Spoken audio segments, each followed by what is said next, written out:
Bonsoir San Andreas, ici Betivic. Et oui, c'est moi, et bienvenue dans notre tout nouveau JT. Au programme des actualités ce soir, un convoi de police a traversé l'État sous haute tension. Nous verrons ensuite la réouverture officielle de l'ULM, et pour finir, nous verrons une descente de police menée dans la favela ce mercredi.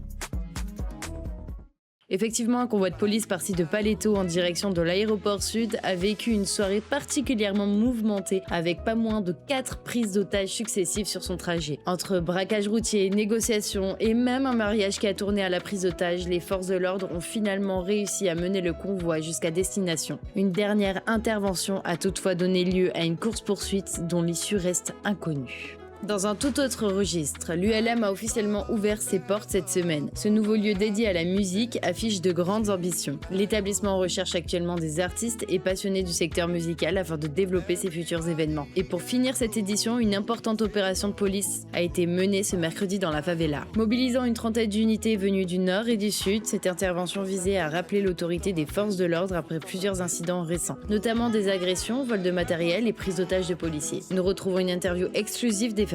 On vient de se prendre une descente là par tout le SASP en entier sur notre favela. Ils ont tasé des mères, des filles, des enfants qui n'ont rien demandé. On va pas bouger, on va pas changer nos manières de faire. Nous sommes juste dans la réaction. Vous venez nous faire chier, ici c'est le Brésil. Cette favela là, on n'est pas à San Andreas, ici c'est le Brésil. Notre zone à nous. Vous respectez. Vous rentrez dans la favela, vous contrôlez ce qu'il y a à contrôler et vous vous barrez d'ici. On n'est pas là pour rigoler. Les autorités affirment vouloir maintenir le dialogue tout en rappelant que toute infraction fera l'objet d'une réponse immédiate. Et c'est déjà la fin de notre édition. Merci de nous avoir suivis, passez une excellente soirée sur nos antennes. À très bientôt pour ce journal et n'oubliez pas, l'art de la presse, c'est Weasel News.